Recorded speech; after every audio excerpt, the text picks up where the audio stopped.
All right, there was no error this time. We are live. We are good to go, Oh, fellas. Nice. Absolutely. I'm excited about that. Because last time it wasn't bad how we went about things last time, but now that we're actually live on Twitch, um hopefully we can get some people in here. We yeah. should You want to make a Facebook post, or did you make another one today? I did make one just now. Perfect, perfect. Let me pop over there real quick. Ooh, am I? Alright, Michael's not gonna make it, so it's just us. No.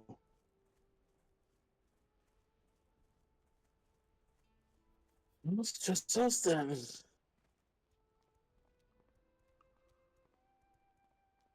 Well, we could get into more spoiler territory potentially. I guess depending on what we all want to discuss. Right. Well, um, man, wherever you'd like to take it. Go ahead and I would say go ahead and kick us off, man. If you want to get started now, or if you want to wait a First, I'm couple trying minutes. to. Well, first, I'm trying to see if I'm actually watching your live. It says live, but your voice is like faster than the audio or the video, so it's kind of weird. Through did you mute the live and listening through Discord, or No, are you saying on the live but it's I'm unsynced? I'm watching, and so I'm hearing Discord, but then like you talk, but then in the live, you're like right now you're talking in the live, but you're Oh, not talking because I'm talking. yeah, right, gotcha. Let's see if this shared properly.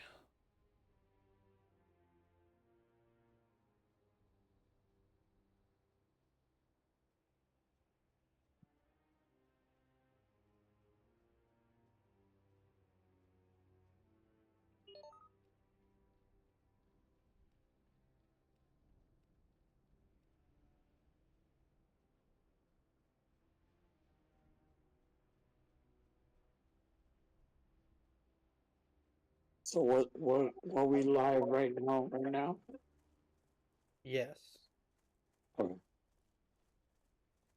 All right, I'm set up. I got the post shared. Stream's going, and I think I'm good to go. All right. Sounds good. So, I guess what we could discuss today in regards to the book is we could go over some world building. Since you've gotten through chapter 4, you will have experienced the Hawthorne Pass, which is actually a very interesting location that I don't dive into in the book. As in, like, you don't call it by name in the book, or No, I call it by name, but I don't go into detail. So in the book, Folan and Yarrick pass by this sort of man-sized obelisk. It's like ice in the middle of this path with a frozen lightning bolt coming down through it. yeah, And it looks like feet sticking out the bottom. yep. And that's kind of where I leave that. But there is a whole story behind that.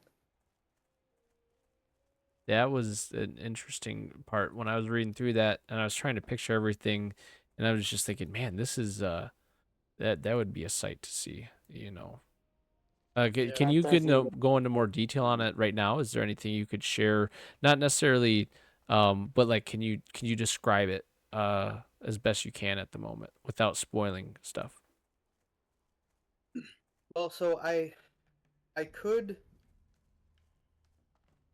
I could talk about it without really spoiling it because it is a past event that none of the books are actually going to go into detail on. It's one of those things that I put it there to help make the world feel more alive. Like there are things going on beyond just the main characters that we see. Yep. There are things that have happened long before the events that we experience in the books. And so I don't think it's anything that I'll ever go into unless the series is done and I do some kind of like side content maybe. So in that respect, I could go into pretty good detail. Okay. All right. So you may or may Bruce should have come across the name Yoshimitsu. Dude, I Yeah, love that No, I name. did come across that. Yeah. Yep. have you come across that name yet in the book, Norman? I don't Yes, think I have. I feel like I haven't because that would stick out like a sore thumb to me.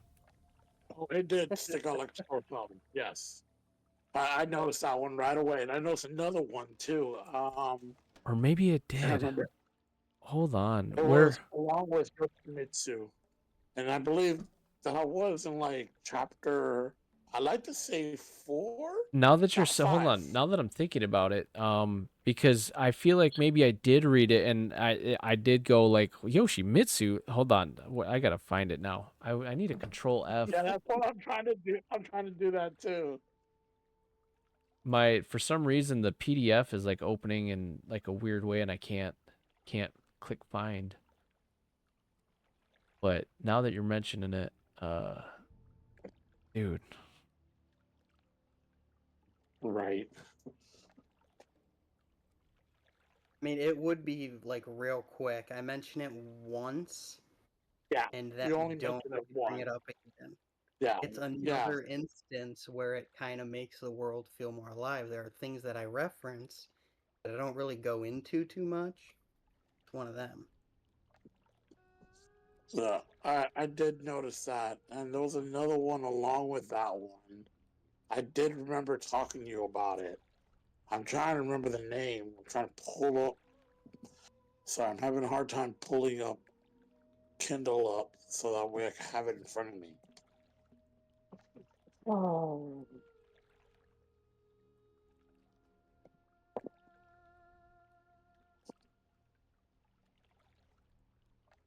So, Yoshimitsu is one of the only beings in the history of Callistos that was born from the parents of an angel and a fiend. yeah, yeah, that sounded So he familiar. is Yeah, he that is definitely sounds familiar. exceptionally strong. And because of his origins, he's not really accepted by angels, he's not accepted by fiends, and of course he's not accepted by man. And so he kind of becomes a warrior for pure justice. It doesn't matter where you come from. If you have committed sin in his eyes, he is coming for you and you will not stop him. And so he targets an angel called Lindale. And the Hawthorne Pass was once one of the tallest mountains in all of Callistos, but after their fight, it is reduced to just a pass through the mountains with what's left over, and Lindale is that obelisk still permafrost stuck right in the middle. That's so cool. That is amazing. I'm sorry, I'm having trouble trying to get into. Um, let's see, how do I get into Kindle? Just want to get in so I can actually do this on the computer. Or I can pull the book up. Yeah, Yoshimitsu is such a dope name. There was Yeah. another one that we talked about. I'm trying to remember the name. Maybe Eric, you can remember what we're talking about. Because it was when what was the fiend who had the book, the tomb that Varen gave away. And he goes, "Oh, if it was this person, you'd be dead on the spot." I think it was during that time is when I'm trying to remember the name Oh, of the. that was Devlin talking to Astaroth. Devlin acquires the Morning Tome, Yeah, but when he returns, his left arm is missing. yeah, And he's holding a sakura petal, a cherry blossom petal. And Astaroth remarks that the ghost of Hayatama was there and, put him through the ringer. And Devlin questions, "Are you sure it wasn't Yoshimitsu?" And Astaroth straight up says, "If it was him, you'd be dead."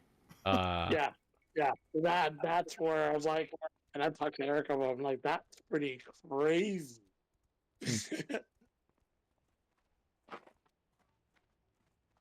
Yeah, I was like, wow, that's something else.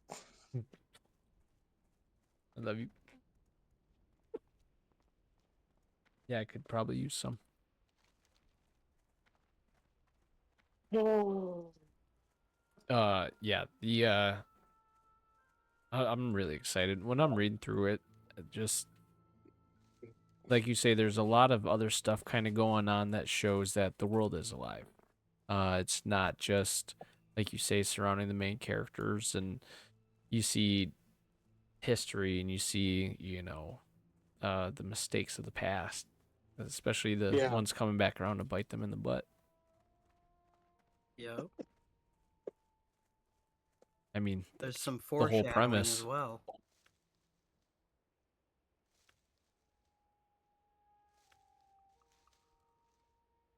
Oh I man, believe it's in this book that you will get a scene um, where a pregnant woman touches her stomach and says, "Calm down, Zoe." That's not just there for kicks. You will meet Zoe eventually later in the series, and when she pops up, the hope is you'll be like, "Hey, I recognize that name." yeah, uh-huh, okay. And then that uh-huh. builds intrigue into that character immediately because it's like he introduced this a long time ago. Now she's here. What's she gonna do? You know? Yeah,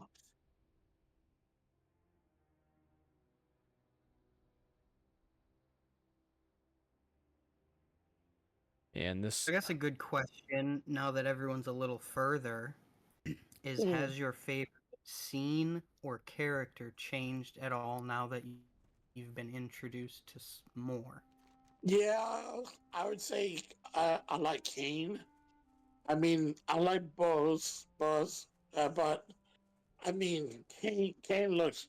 I mean, just getting to know Kane a little bit more, I thought he was pretty epic, and especially that he's good friends with Yurik. Okay. I would say not so much. I'm still a fan of Fallon.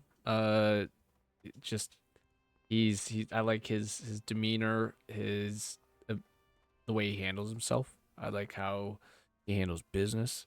He he's a tough guy, man. He's tough. Yeah, he's definitely a tough cookie. I have to give you that. He's definitely a tough cookie to follow around. I think, But yeah, a good example is the fight that I was just reading through with Blood and Rain. I'm sitting there thinking, okay, now they might have the upper hand. He's about to get cooked. But by the end of it, you feel like he really was just playing around, and then he's like, okay, time to finish this. Crunch, crunch, and it's done. yeah, Yeah. I Well, and that mean, was an interesting scene because what I didn't want is to make it feel like Folan was messing around when it is a serious situation, right?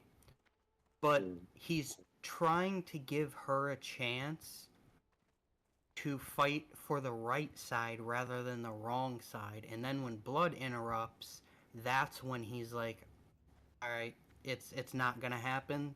Time to end this." I would say that's accurate. I would definitely say that's accurate too.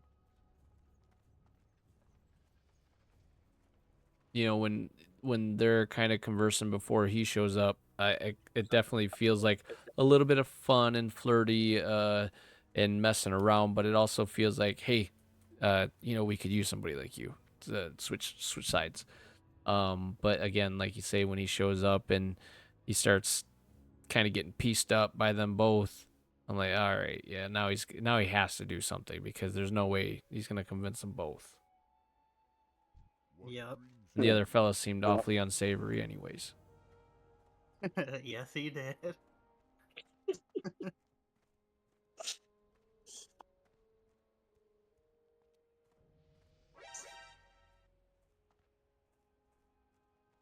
that your favorite scene then so far? Ooh, I guess there's a lot of good ones. Um, There's but definitely a lot of good ones. I mean, yeah, it's been, I guess, since the first big fight, one of the more epic kind of action sequences. Um, so yeah, I guess so. Yeah, I'd have to say so far. Nice. But there's a lot of other really cool scenes that happen, and they're great in their own way, in their own respects. So like when Yarrick first sees Amelia, and you're like, wait a second, is this the one we've been searching for? And then also like I don't know, just how everything comes together and how they seem to connect pretty quickly. There was one scene that I kind of questioned though. I, I I I have to go back and reread it. That's my plan. I'm gonna go back and reread that scene, but it was the the waterfall scene with the two of them because Yeah. I'm not sure if it happened or not. So I don't know if I was just reading too quickly or if it was vague on purpose, but I It I was don't know if vague it's on a purpose. dream or if it happened. That is I'm, exactly the reaction that scene is meant to evoke. You don't know yeah, what's going I on. think in that instance, I believe it was more like a dream. It didn't really happen, but something tells me different. Right, because here you have this person that is like essentially sheltered and locked away in, I'm sure she feels the same connections cuz it seemed to indicate that she obviously does have some kind of familiarity and connection to Yarrick. So it wouldn't all surprise me if they did something so quickly because they just seem connected. Well, and that was So the hard part because when you have two characters come together and it's just immediate relationship, that can be pretty unbelievable sometimes. And so that was a big challenge is how do I write this in such a way that it is believable, it makes sense, and people can understand how this came to happen. yeah, I feel like, from a reader standpoint, I just feel like I get the vibe that, like, well, this is just meant to be. This is the one, you know? So if it happened, it wouldn't shock me or upset me. And if it was just a dream, I mean, that's a totally plausible thing as well. Uh, and I mean, it was a cool scene. Um, but yeah, there's a lot of, or where Amelia fucking decides that she's had enough and kind of lets loose and uses some of her power. One thing I did question was she was referred to as mother, right? Yeah. yeah, yeah. So I did notice that. that was more of like she, as since she's as old as she is, took, you know what was his name, Master Balin, like kind of took him in, and maybe not like a biological mother, but that was kind of the role, her role in the kingdom. She's like a motherly figure. So not necessarily in the kingdom, but to Balin specifically. So when he first was found wandering the Goldwood, they were just going to kill him. But at the time, he was just a child, and Amelia said no. She put her foot down, like, that's not who we are. Let men be that way, you know. She doesn't like to hurt people. And so they pretty much told her, all right, well, his fate is tied to yours. You keep him in line. And so as he grew up, it was just a adoptive mother-son bond that they have. That's very I kind okay. That's along the lines of what I was thinking. You know who I picture Yeah. when I read about him is Solus from Dragon Age. Yeah, Okay. Yeah, I can see that. he's horrible. Well, our version of him is not so far.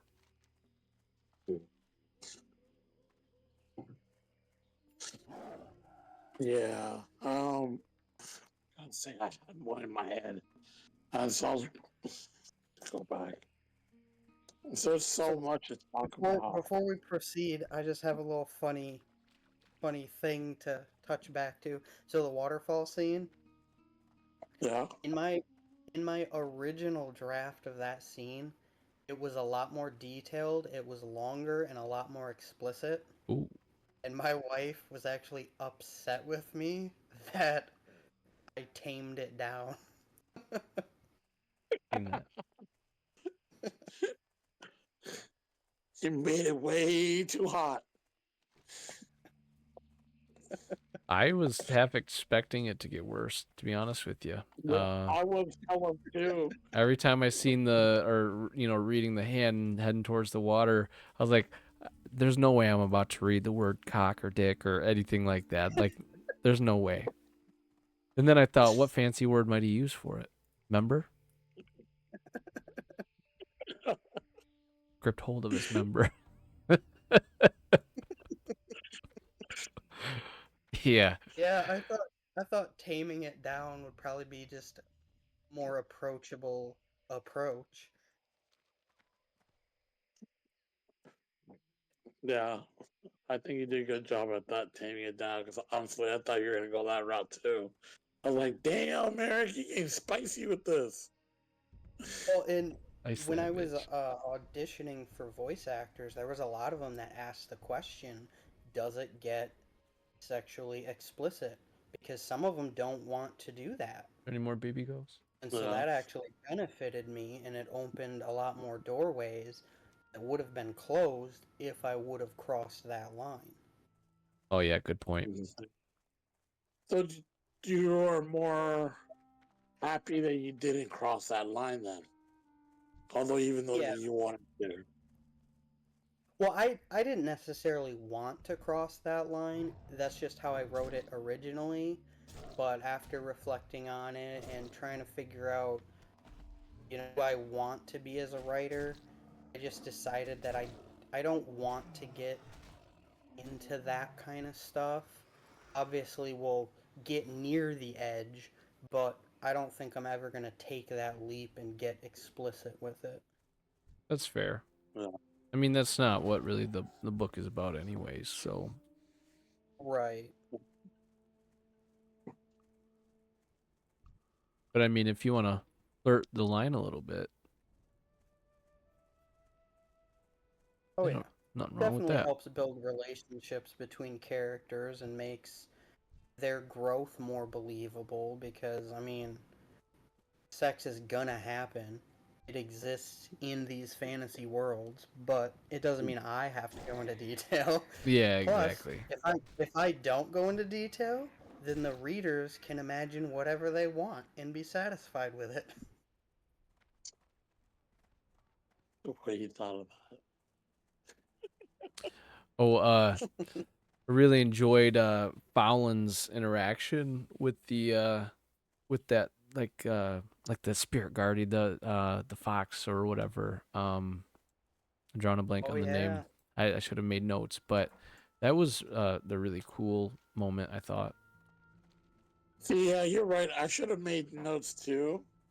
'Cause that would have helped me more in being Like I'm trying to remember everything that I thought about in my head, and I'm just like, I'm drawing a blank now that the camera's on and I'm with you guys, but I had so much stuff in my mind to talk about, and I'm a good chunk through the book, I feel like. So Well, and there's a lot to digest. There really is because the creature you're referring to, the Viorel, is it's another way to build the world and make it feel alive. But then that also plays into the meeting with the Council of the Elves, which allows them to not be executed and continue their journey. So not only is it affecting them, but again, it makes the world around the characters feel more alive. Not to mention, it amplifies Folan's character specifically because the Viorel are extremely elusive to even see one, and he was practically petting it. yeah, they mentioned like that was the first time they ever seen one up close like that or whatever. Yep. That's really cool. But he, again, going back to my closest comparison to, I'm at, right now on World of Warcraft, I'm playing a druid. Um, this is funny enough. This, I guess, all ties back in. So right now I'm currently playing my druid Gyaradex, and that's an homage to the first druid I leveled up in original World of Warcraft. Um, but I love the class. I've always been a fan of it, and Fallon to me represents a lot of similarities, and he seems really in tune with nature. I mean, he can turn into a beast. So, but when I seen that scene happen, it didn't really surprise me. His ability to get so close and all that, to me it made sense. I was like, yeah, that would make sense. If it were Yarrick or whatever, it'd be more of a shock. If it was anybody else besides Fallen, but it didn't detract from how special it was of a moment. So don't mistake the words that I'm saying right now, because it still felt like a really cool, unique, special moment. But the fact that it was happening to Fallen made sense. well, Well, I and mean, and that's. Oh, go ahead, Bruce. I was about to say, well, speak of Fallon, because that one part where Fallon gets to meet the Amazon and the barbarians, and Varun like meets up and goes, "If there was a full moon, you guys would see a different kind of transformation." I thought that was just fucking hilarious. Hmm. I was dying laughing because fucking Fallon was like all blood red colors because he was fucking half-ass naked. Yeah, Folan is he's such a universal character. I can use him for the really badass, down to earth scenes, the combat, the comedy. I use him for a lot of stuff. Why do you keep saying But his name wrong though? I'm just kidding. I'm just kidding.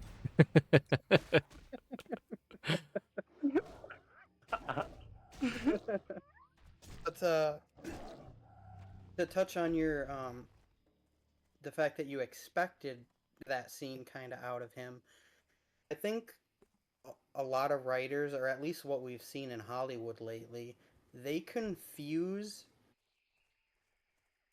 that expectation with poor writing. Like, just because you expect something to happen doesn't mean that that's bad. It's satisfying, you know? If you can't uh, try to subvert expectation just for the sake of it. If this is supposed to happen based on the narrative you've created, let it happen. Just make it cool or Well, make it meaningful. yeah, I think people are creatures of habit. I think people are comfortable with patterns. So when you are able to kind of predict where something's going or something makes sense and it clicks when it happens, I frankly like that. I don't mind a twist and turn here and there, but I don't want everything to be an M Night Shyamalan movie. I want Yeah. a little bit of predictability mixed with some twists and turns. I think what people are afraid of is entering the realms of, feeling too tropey, but tropes exist for a reason. That people enjoy certain things. There's only so many original ideas and ways that you can do things. Um, but yeah, I think everything was pretty good. Yeah. Yeah.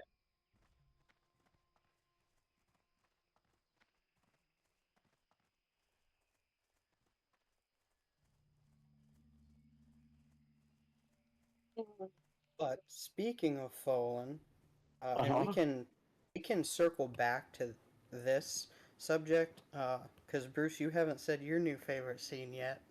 So Oh, yeah. Um, there's so many, though. I mean, the part like Yarrick and Kane meet up and they're battling together, and like, freaking Kane's like, he like introduced himself, and Eric's like, Kane? He's like, yeah, how'd you know how I was? Like, that's the way his personality was. I like that about that part was one of the pretty cool parts. And just how they work together as a team was pretty cool too. On top of that, yeah, and once you get there a was little another further, what was that? there was another scene that I wanted to talk about. And just I can't remember what it was. Well, while you think of that, I was wondering, since you both have gotten to the scene, what you thought about the campfire scene, where Folan and them are sitting down for the night before the fight with Lord Draken, and Folan kind of explains his history with the Order and with Anna. Thought that was interesting. That was that's certainly a way to put it. That was interesting. Yeah, Because yeah, it just, to me, it kind of disappointed me.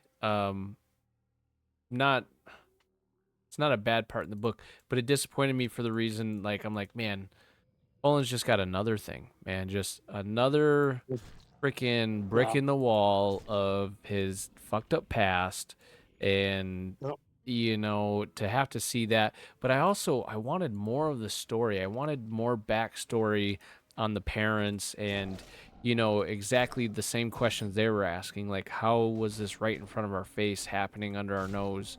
um and I just had so many questions, like the firefly thing. Fireflies, very much a recurring theme in this story. Um, every 7 pages is the word fireflies, but um, when Yeah. when she had died with fireflies smeared around her, like on her, and crushed up in her hands, I'm like, what happened? How did she die? What is this thing or these people doing to these other things? I'm such a visual guy that I hope someday we get this animated, because I think it would be Right. I such would a lovely love to. view. I would love to see this animated. Honestly, like in my mind, I try to picture Fallon how he looks. I try to picture Amelia how she looks. I try to picture Yerrick how he looks. Like I try to imagine all the characters in the book, and I'm just like, oh, that would be pretty cool. Like, yeah, That's like the ultimate dream, to get like an animated series. That would be so epic. yeah, it definitely would.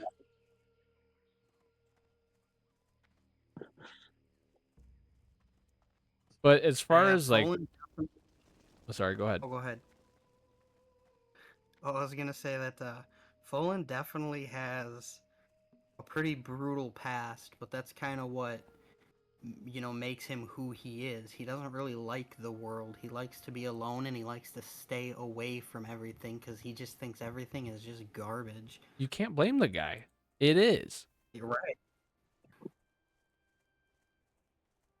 He's on the right path, man. He's made the right choices. I guess I sympathize a lot with him, because one way that I kind of talk about myself is dude, before I got into the car business, when I first got into it, I was bright eyed, bushy tail, very outgoing, happy go lucky.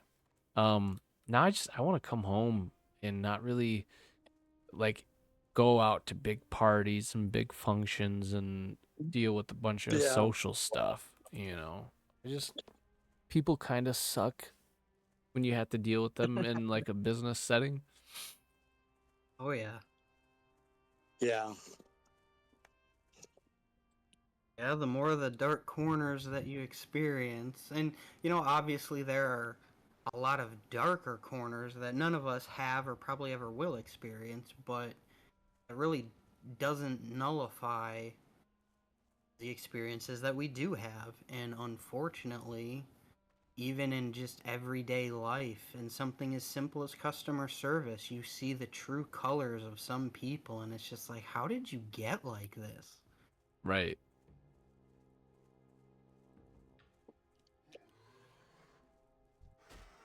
Oh, going back to the campfire scene, and I would like more of a if you're willing to go into it, um in case it doesn't talk about it more later, but if you could tell us more about what you had in mind when you were writing the that whole village scene and his experience with those monsters of people, or what were they? Were they people that like were they the true So, monsters of people? You know what I mean? Like it wasn't a fiend, so it that wasn't was a demon, it was the true evil side of a person. yes, and that's kind of the point of that scene is the reason Folan kind of has the outlook that he has is because fiends aren't the only evil in the world. Everyone has their demons, and some people listen to those demons a lot more than others. And so, one of the worst experiences in his life, one of the most horrifying things he's ever seen, it didn't come at the hands of fiends who everyone else seems to hate and fear so much. It came at the hands of man, and this little girl's own parents, no less. And so, yeah, the whole point of that scene is, he's trying to explain to Amelia that the world isn't just cherries and roses and rainbows. It's messed up. No matter what good you may see, it may not be there. Right. Yeah. But Amelia is very much the opposite side of the same coin, and Bruce has experienced the scene where I touch Oh on my this, God. and you'll Yeah. you'll get. But Yeah. where she is blind to darkness and naively only sees the light, he is the exact opposite, and with what he's been through, there's no light left for him to see.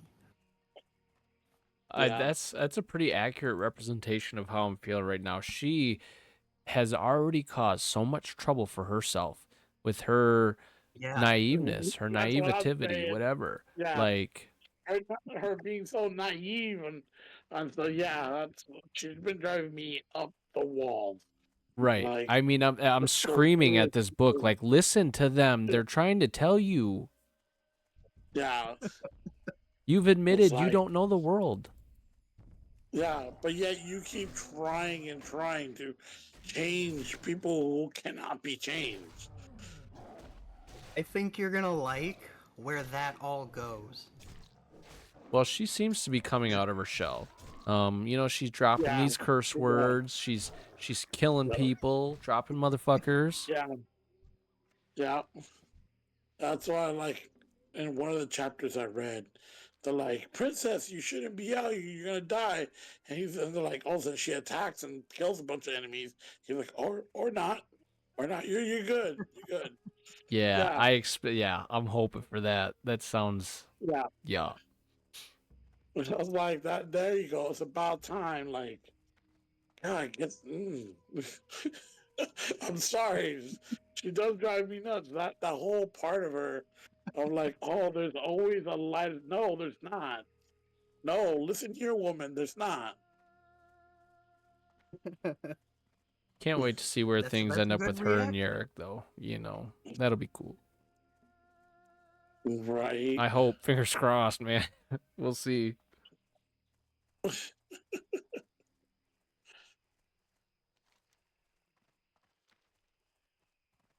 But yeah, going back to that scene, they're Folan is with Varen and they're with the Order and they are investigating these children that are going missing, and of course they assume immediately that it's a fiend.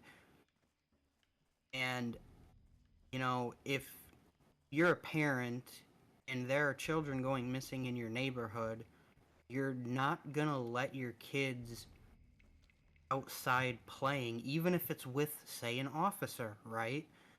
And so, as the days go on and the investigation continues, Folan and Anna go out every night.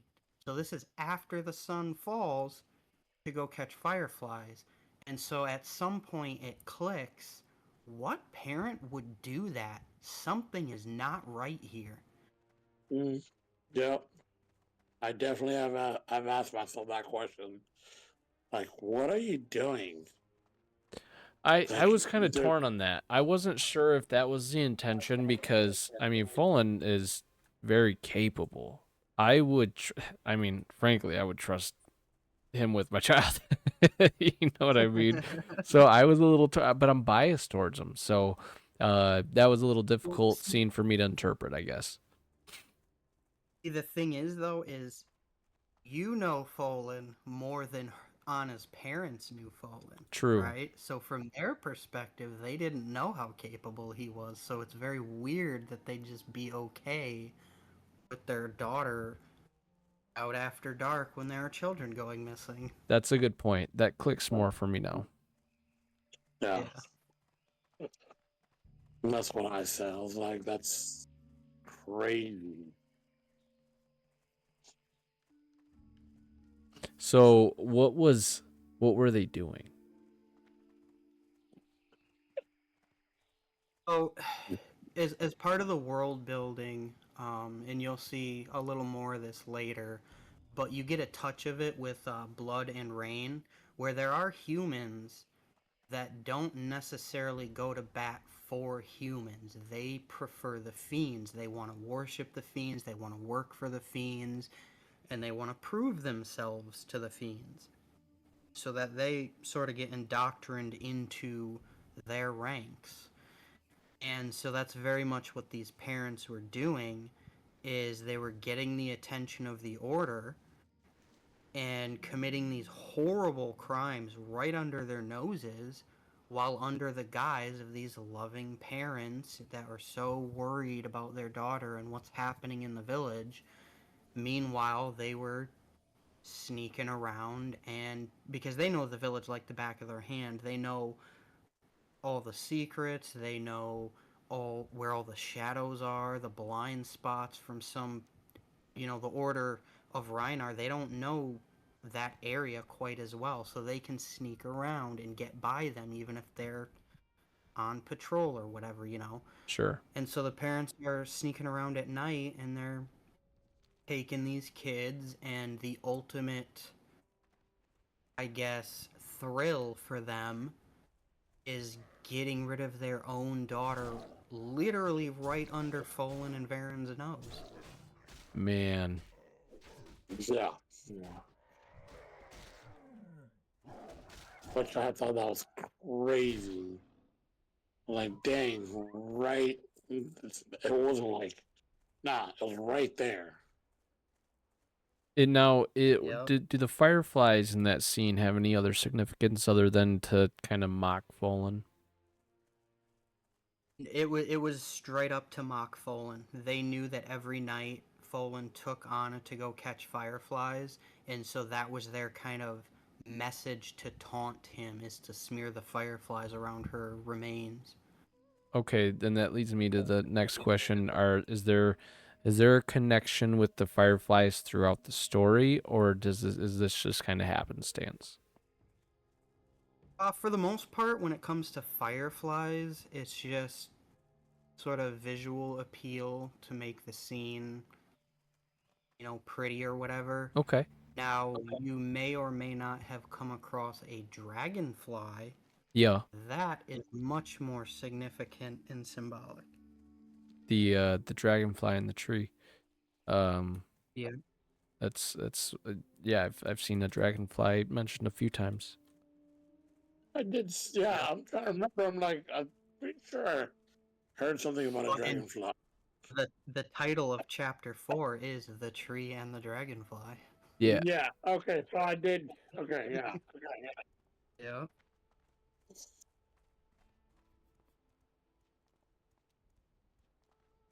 I'm curious about that dragonfly. I Right. assume that it'll spin back and we'll find out more about it.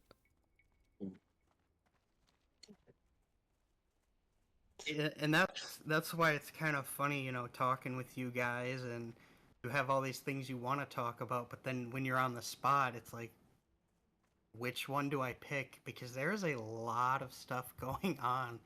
Even some of the most minor details can have massive significance and connections. And so there's definitely a lot to digest throughout the whole thing. Yeah. Yeah, I try to pick up on And everything I can, and there is a lot. I have a terrible memory, so I'm like struggling. But Me too. I'm struggling just as and bad as you. that's why for you, Norman, where you're at, there's quite a few characters you haven't even met yet. And I figured if I put all these characters in right from the start, it's just going to be way too much at once. And so there's a couple of characters that you won't meet right up until almost the end of the book. oh well, yeah, I Kane, dig for that. example. Yeah, Bruce has met Kane, but he's near the end.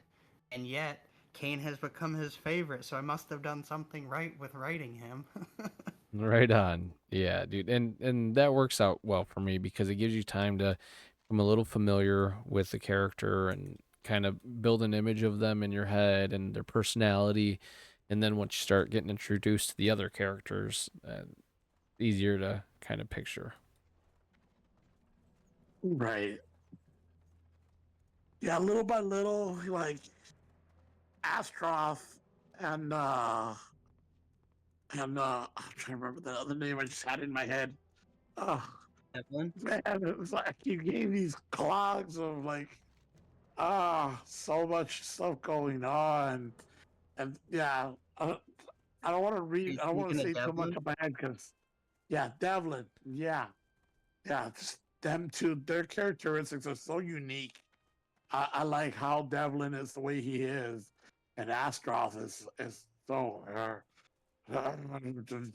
My way, that's it, and that's that. You know, and Devlin's like he's more out thinking. He thinks outside the fucking box. So, you know, I like some bad guys, but if I would have to like any bad guy, it would have to be those two guys right there. Well, They're you pretty are fun. in for a treat because even though you're near the end, they still have some tricks up their sleeve for some pretty entertaining scenes. Yeah, there's some other characters that I'm not mentioning yet because he's not that far. But there are some other shady characters out there. I'm just like, huh, it's not bad. It's pretty interesting because they end up using. Oh no, I won't talk about that part. Sorry. I mean, realistically, I Spoiler, guess spoiler. it's up to Norman how much spoilers that he wants because anyone watching this now or later, I mean, we can't control how far they are in the book, right? So, This is true. This is true. The only thing I'm trying to be really good about things. The only thing I don't mind hearing the spoilers. The only problem is I can't engage. You know, there's I get to sit I here and just, listen, and I don't mind sitting here and listening. I don't have I much know feedback. the stuff that you're gonna look right. forward to seeing up ahead, and you'll be like, "Oh, okay, that part. He talked about this part Yeah, because yeah, this part yeah. is a pretty good part." And yeah, And that's it's, that's the hard thing too because some spoilers are very much meant to be experienced in the moment. And so yeah, depending on what it is, if we talk about it now, it's really going to take the steam out of it later. So that's my worry. And the problem is you don't know which one it is until it's said. yeah. Yeah, yeah. Yeah, because Unless we had the the whole ones that discussion off live first. on like for me, I have certain scenes that I envision to have that effect, but you may feel that way about other scenes as well. So it's really hard to gauge that whole spoiler territory. Yeah. It's just crazy. The battles up ahead are just astonishing. And like I told Eric, I have the hardest problem like imagining these battles because they're so epic. Like Garrick and freaking Astrov going one on one with each other and just yeah, and freaking imagining Tyson going, no, no, no, no, this can't happen, no, no. And he's just hiding in a corner, just imagining, like, I don't know. To me, when I imagine Tyson, I imagine I'm not trying to be racist, but I'm trying like an Indian, like an Hindu, and just like hiding in a corner, be like, no, this is not happening, this is not happening. Well, in you, Bruce, you have experienced not only the first impressions of Tyson, but you've experienced his story and why he Yeah, is the way my he is. God. Yes, his story is just phenomenal. I was like, whoa, I can't believe what he did. That's just alone was just mind blowing. Like, what? That's crazy. I don't know if you want to hear about it or do you want me to, you want to wait till you reach that part? I'm gonna leave that up to you, but it's really, really good. To me, I'm indifferent. I'm indifferent. Yeah, I'm gonna leave that up to you to read because it is really, really good. It is. I was just like I couldn't. I was left with my mouth open when I read about it.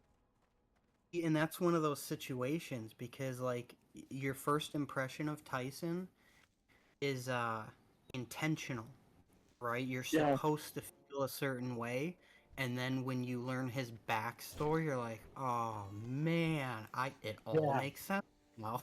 yeah. Now it all makes sense why he is the way he is. And I'm like, okay, yeah. Well, there's another part to that. During the battle that's going on right now in chapter 12, and it has to do a lot with Tyson and what they're doing. And I was like, okay, okay, I got it, I got it, I got what's going on here.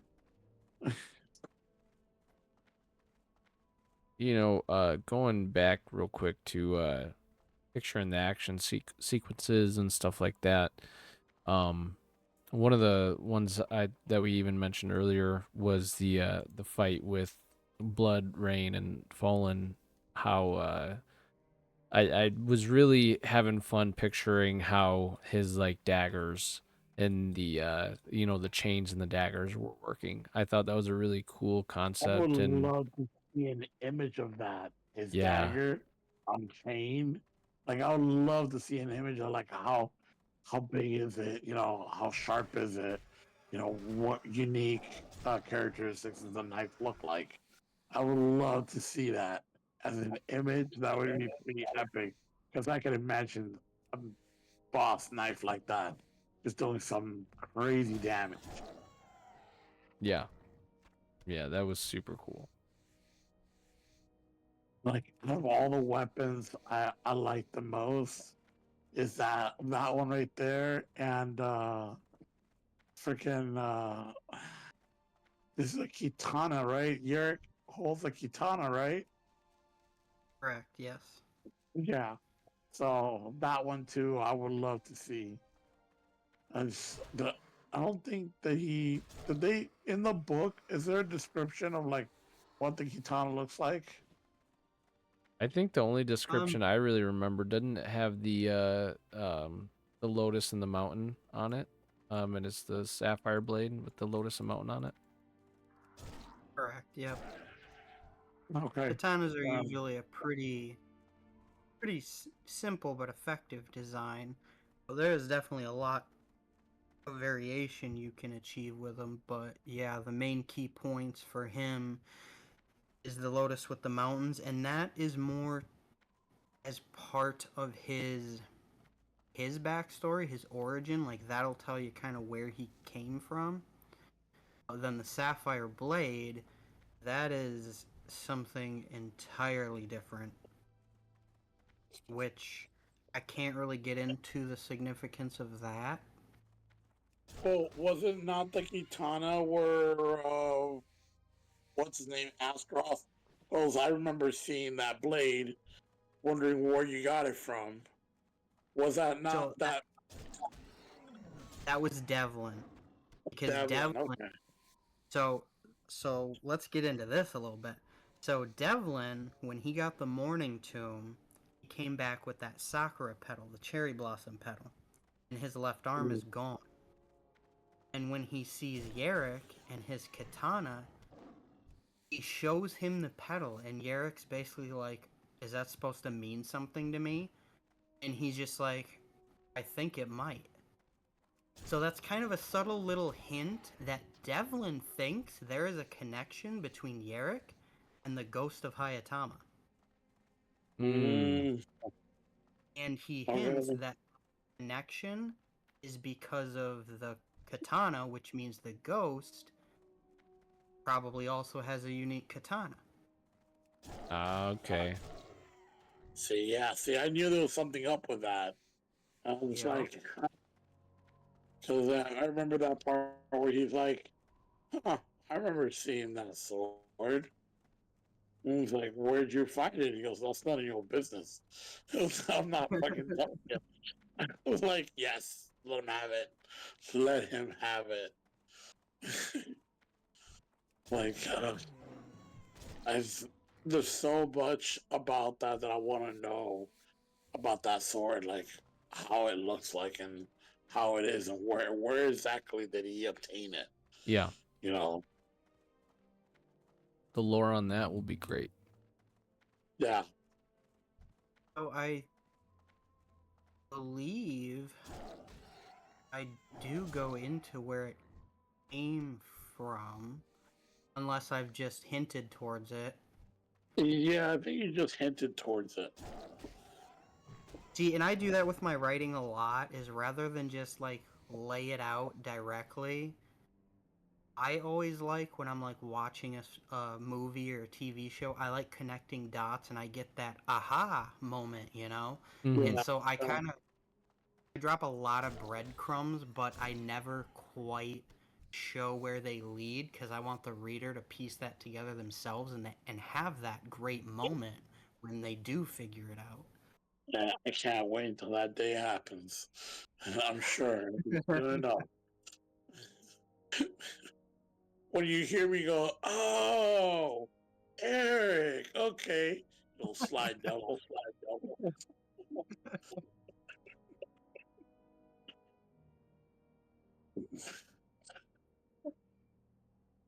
Yep, there's so much to unpack with every chapter, every scene.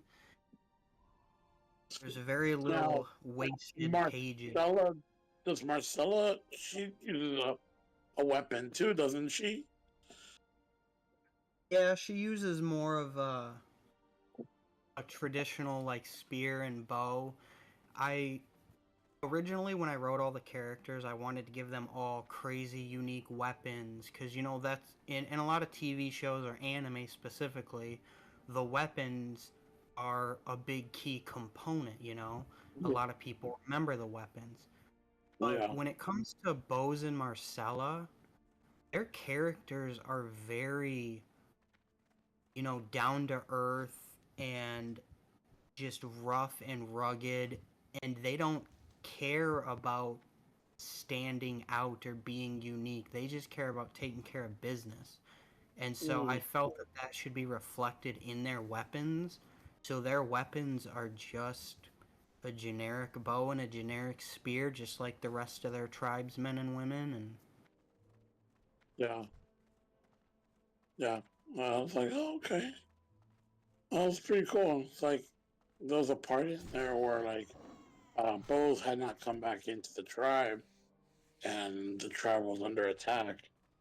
And the good men were like, "What do we do? What do we do?" And then the guy's like, "Oh, we're gonna fucking go and attack because Bose is not back yet. Our fearless leader's not here yet." And I was like, "Oh, that's pretty cool how they respect him so much as a unique person, a leader." I thought that was pretty cool, of like how you had that going. Yeah. It's gonna be interesting, Norman, once you get to meet Bose and Marcella and kind of your take on that situation. Yeah, it sounds like an interesting bit to get to. Yeah, it's definitely interesting. Like I said, I like Bose. He does everything like that's. Freaking Marcella drives him nuts. And he's like, "Fucking woman, leave me alone."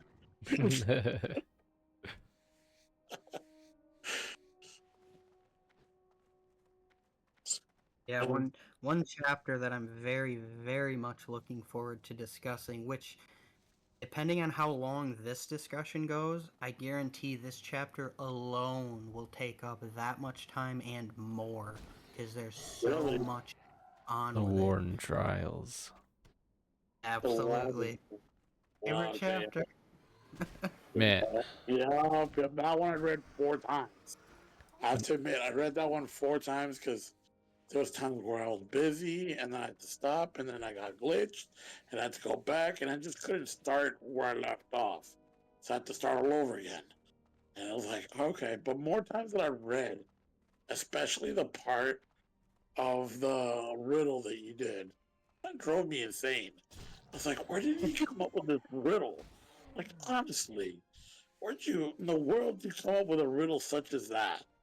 Because the riddle was as if like I've heard they were like put like sayings put together, stuff that people would say, and I was like, huh, interesting. I hmm. wonder if he thought of this himself or did he just I don't know. Like it really it had me going on that. Yeah, I did think of it myself, and it's one that I rewrote probably a dozen times until I was finally happy with it because it's tough because it has to be something that is challenging, but then when you figure out the solution, it makes sense, but it also makes sense why only certain people might be able to put the clues together and figure it out. So that was a very challenging part of the writing process was that riddle alone. Yeah, Mm. I haven't gotten to it, so I'm Um, not acknowledging it like that. But that sounds like Yeah. a hard challenge, to come up with something like that, and you got to reverse engineer it, and it's tough. It's almost like if I were to try to sit down and think of an original joke, I don't, it's tough. yeah. Well, right, and it might click for some, and then others are gonna look at it and be like, "Well, this is the dumbest thing I've ever heard." Right. So I like it, but I'm sure there are those out there who will probably read it and be like, "Eh." And that's kind of like what I felt like because after I read it like for the 4th time over, I was like, all right, okay, okay. I was like, this riddle's like it's there, but I just I don't know the way when I read the riddle over and over and over and over again, it felt like if you broke it off into pieces, it felt like things were like part of a saying, like things that people say. And I was like, huh, Well, I'm see, pretty and the thing is, sure. the design of the riddle is meant to thwart people who would use power for evil, right? And so I Yeah, had to design it in such a way where the answer isn't something that someone like that with evil in their heart would think about. They'd either overthink it or they just wouldn't be able to put it together. But then at the same time, just because someone's evil doesn't mean they're stupid. So those who are smart enough to piece it together odds are that they're the kind of person who wouldn't be looking for that kind of power, because that's a power that's not necessarily one that you would hoard for yourself. And Yeah. so they wouldn't want that because they're not going to share it anyway, right? But then Mm. at the same time, even someone who is a good person,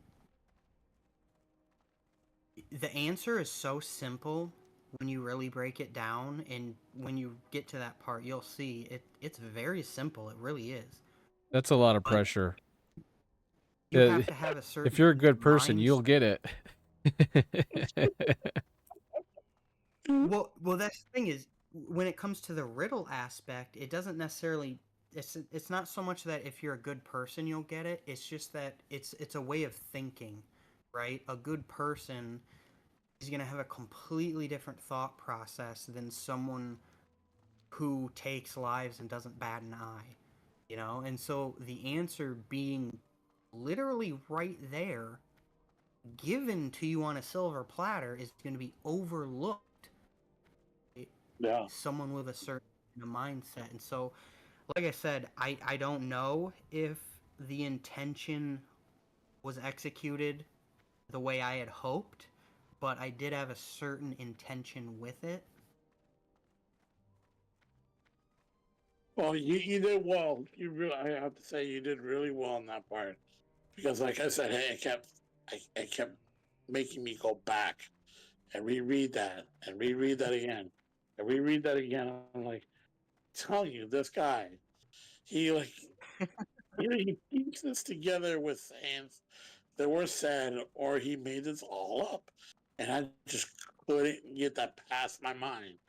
Like I know I've heard these as sayings, things that people would say. It's been forever and I've heard anything of it. But yeah, no, it was really cool and I enjoyed that the most. I was like, oh, okay. It's just funny how Fallon fucking figured it out right off the rip. Like he goes, shut up, people. I know what the clue is. It's giving us the answer. Like, oh, that's pretty interesting. How he thought of that straight up. Like he didn't take him long to recognize the riddle. Another point for Folan. Hell Yes. yeah. My guy. Yeah. I think when you get to the Warden trials, Norman, you are going to love Folan even more, because there's certain parts of that, it's hopefully jaw dropping for you. I'm looking forward to it because I've mentioned this, I think, in the last discussion, but when I hear the Warden trials, it makes me think about an arc in another series of mine that I enjoyed, the Cirque du Freak series by Darren Shan. It's a story about this kid that ends up getting turned into a vampire, and he has to kind of learn his way from there. And it's kind of sad in the beginning because like he's got to fake his death, so his parents don't think he's out there somewhere, and hold on to hope. So he's got to fake his death, and he becomes a vampire. And uh, as he goes on, he finds out that there's like this whole vampire community, and there's this vampire hierarchy. So they go back to this place where it's like Vampire Mountain, like the big headquarters where all the important people go, and they come here for their training sessions and their important meetings and so on and so forth. And they got like royal lineage, vampire family lines or something like that. But they have like these trials. I can't Mm. remember the names of them, but it was a really cool arc in the story where you see the main character get pushed into this situation where he has to prove himself and earn his place amongst the vampire community and these generals and these higher ups. So, he's put through these trials and tribulations and all these really hard tasks that, are life threatening. And, but, he pulls through, and by the end, he's this, cool hero type guy almost, that Yeah. badass that outperformed everybody else.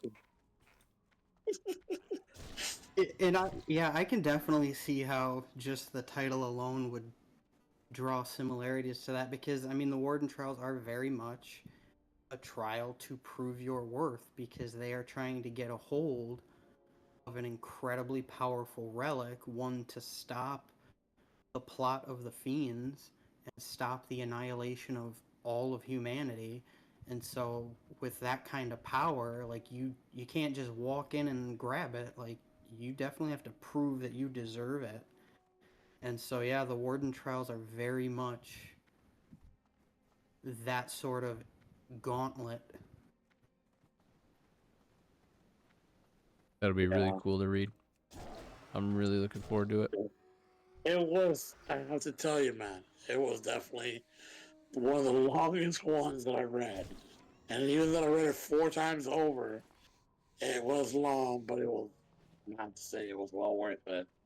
And I enjoyed every bit of it. I enjoyed, like, leading to the part of every piece of it. And then how it ended in the end, it was definitely really well worth it. I do have more comments, but I'll be right back. Give me like 10 seconds. Yeah. All right. So how far are you said on the book? So right now, I am. Where'd my bookmark go? I am at 170. So we're into. I think we're just about to cross over into. I'm the worst. They're not numbered, so I can't tell you. But it's the axe and the arrow is the next chapter. So I'm in Oh, okay. Lord Draken and the Verox rider or whatever chapter. Okay. And we were at the scene where um, Yerick is out fighting, and Amelia and Fallon are hanging back in the tower while the Verox is kind of circling them, saying, "Hey, you better stay put right now." I have to admit the whole part with Amelia and Yerrick. Yerrick is so like I, I find it just hilarious because he's so like everywhere Amelia goes, he's right there. Follows her like a lost dog. It's like, and he doesn't pay no attention to what anybody else is doing. It's only Amelia. That's all he cares about. Ever since he met her, that's all he's ever cared about. It's just her. Yeah, And he's then like Pepe Fallon, Le Pew floating through the thanks, air. guy. Like, well, thanks for just throwing me aside and not even, geez, at least throw me a bone too. Right. So yeah, I, the what he's actually referring to is there's a scene in the Warden trials where there's like a crack in the wall and everyone has to scoot through it one at a time. He helps Amelia through, and then he just walks ahead with her, and Folan's like, don't help the rest of us or anything. Yeah, I that like sounds that. about That right. was a really good one. I was like, dang, yeah, you're so puppy in love with her that you forget about everybody else. And I mean, I think that's pretty cool. I like that. And just like ever since the day that he saw her, he's like, "What? It'd be great to have her." I'm like, "Yeah, really? Come on, guy." Dude, hell yeah. I mean, I can't blame the guy. That's how I feel about my girlfriend. There you go. But yeah, the Warden trials is the longest chapter, and most of the chapters, if for the audiobook, is about an hour, maybe 15 minutes. The Warden trials is an hour and 50 minutes long. Wow. Yeah, I noticed it looked like it Yeah, was a pretty good chunk in the it's chapter section. it's a big chunk. Yeah, it is a big chunk of part of the book. I was like, Jesus, guy. Like, I looked at it, I was like, that's like half the book right there. You know, That's one thing half I want to give a of the shout out book. to the audio book for is and this is one thing I struggle with the paperback or the hardcover, whatever. The when I'm reading the story and I get to like the rune writing or whatever, I don't know what it says. So Mm-hmm. in the Yeah. audiobook he says it. Yeah, so we actually discussed whether or not he should say it, and we agreed that he should. Um, as I far as love the that. runes, I thought that'd be kind of a fun interactive thing for those who can read it or those who looked it up to reveal what it said. Just a very minor interactive element. Yeah, I agree. I've been having to look it up, but when I don't decide to look it up and I just see it and I keep reading, I'm like, man, I want to know what that says, but I don't take the time to look them all up. I just keep reading. But and I Yeah. I try to decipher it. Like I look at the letters and I'm like, are any of these supposed to be close to like our actual letters? Can I read any of this actually? I haven't compared anything to find out, but um yeah, I don't know. It's fun though. But I do like in the audiobook that it's actually I mean, what else are you going to do if it in an Yeah. audiobook? So, for Yeah. everybody else, Exactly. there's a fun reason to buy the audiobook. But Yes, also it's like a little treasure definitely. hunt when you're reading the actual book. Yeah. There you go. Yeah, I'd have to admit that it is really fun to listen to the audio while following on a book, and it is pretty awesome to hear how some of the words are even said. And I'm like, oh, okay, cool. Now I know how you say this word. This is very interesting. Now you So know yeah, how I he have to give a says it. shout out to the audio book about it. It's pretty cool. I struggle with it. I was looking forward to have. I mentioned this last time when I was about to dive into the audiobook. I mentioned how I was looking forward to reading the book while listening to it, but for me in practice, I was going a little too quick in my own head, so I'm having trouble syncing up my pace with the reader, the voice actor. So it's a little jarring for me. I can't really do it. Yeah. Yeah, I can definitely see that. Everybody's got a different pace, so trying to match that would definitely be difficult. If I slow down, it'll feel like I'm focusing too much on the word, and then I'm thinking about like focusing on, I gotta go with the flow. Yeah. But it's nice to like when I'm, in a car ride or doing some dishes, throw on the audiobook and get to hear it instead. Right? Oh, Yeah. So, sometimes that's what I do. When I don't feel like grabbing the book, I'll just lay back and listen and just try to use my imagination of what's going on. But I do like that. It is pretty awesome having the audiobook. Yeah, that'd be a fun way to do it. I haven't tried that yet, but I'm also the type of guy where if I get too much leash, laying back and closing my eyes, I might pass right out. Yeah. What I do that and it helps me imagine. But sometimes I'm just sitting in a chair and it's like I'm trying to use my imagination and how like the epic battle that's happening in front of me. You know, it's just yeah. I like that. I like doing that sometimes. Yo, shout out to Lots 1994. well, and good news You're on that front is the audiobook is almost ready to launch. That's awesome. How exciting. Like I said, I also have the book in the Kindle, and which also, if you don't have the book in physical, you don't have it on you. It's also available at Amazon on Kindle, and it's pretty cool. I like it there too. Will say for the Kindle version, I do got to be honest. I need to take some time and go back and format that one because the conversion process really did not do a good job. And so I got to put a lot of personal touch on that one the best I can. Hmm. Um, Obviously, the story, the characters, all that doesn't change. It's just more so the formatting of it and the layout. Yeah, I mean it's all right right now. It's all right, but yeah, there is some parts in there that need to be fixed because I've run into quite a few where like the audio's still going and there's no words happening. I'm like, oh, there's missing some words here. Right, So and that's yeah, like I said, that's because of the format. Like the title page should have the title and then written by Eric Cross, but then on the Kindle version, it'll have the title, and then the next page will say written by Eric Cross, and then the next page, the layout is just not quite right. Yeah. Now, when you say there's the audio's going, but there's no words, like is it not just like on the next page, or does the audio sync up to No, the like Kindle somehow? no, the audio is not synced up to the Kindle.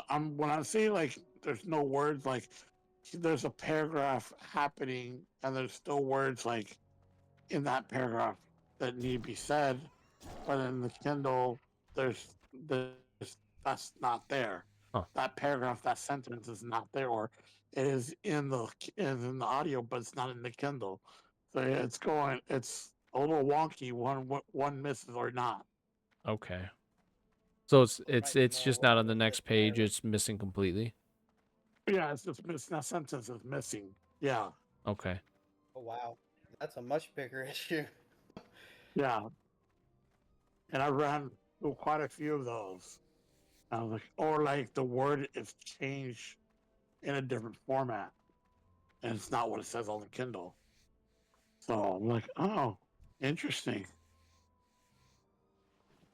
So I was thinking maybe the Kindle version that's on there is the original or one that's not fully Um, updated. I've I've tried to update it along with revisions of the physical book, but it is definitely behind. I'm not sure how many steps behind.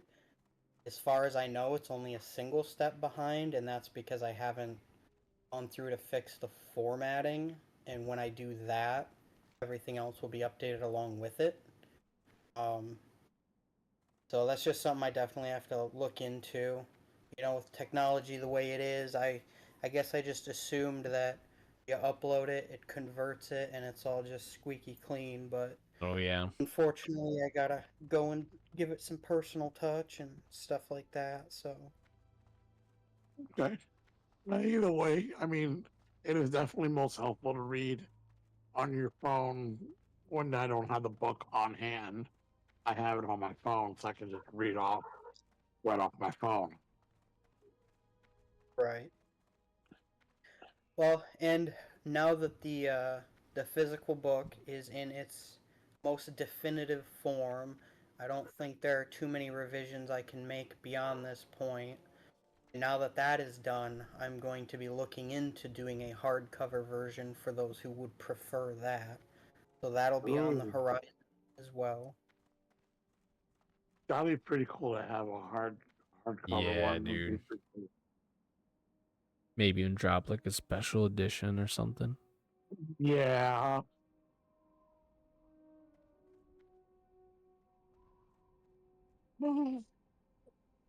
But Bruce, did you think of your favorite scene yet? No, I can't find it, unfortunately. And I know I'll run into it and I'm gonna tell you later on, this was the one. And yeah, I can't find it. I cannot find it. And I know that I talked to you about it. I just can't remember what part was it.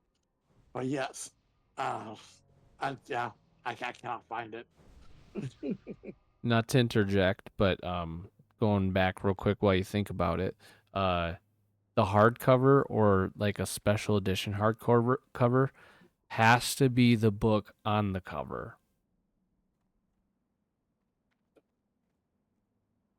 Wait, what? So if you released like a special edition hardcover book, right? Like you got your, just hard one anyways, whatever. But then if you dropped like a limited edition run special edition book, if it looked like the book on the front of the cover, the one, that's torn like at the Oh. top, but like that style book, and that would be even a dope cover. Just like give us the full picture now, the full, you Okay, know. so so the cover of the story itself right now features a book on it with special effects transforming into scenery. So what you're saying is if I do a hardcover, the book that is displayed on the cover, which is one of the tomes from the story, that should be the hardcover, as if Yeah. you're holding the tomb itself. That would be cool, and I could do two versions because the Ring of Tomb and the Morning Tomb. That's a good idea. Yeah, because I'm Yeah. just looking Well, at it. Like it's right the answer's right there. My green screen's screwing it up when I'm trying to show it on the stream right now. Um, but I mean otherwise, Yeah, this is a cool book. And then if you had obviously the rest of it here and then this whole picture being what it is, that's a cool book. yeah. yeah, But I mean that's just an idea. Do it however you want and brainstorm, I think that's a really workshop it. good idea. Yeah, I do have to agree with you. I think that sounds like a really cool idea to do. yeah. I think for the standard hardcover, I'll probably just do a typical hardcover version of the regular physical. Yep. But I very much like the idea of a special edition with what you've described, and like I said, I could do two variants of it. Yes, dude, I would pay big money for something like that. Like that would be a really cool piece just to have in your collection. Yeah, It's a talking piece. as a Oh yeah. collector, I would definitely agree with that statement. Yeah.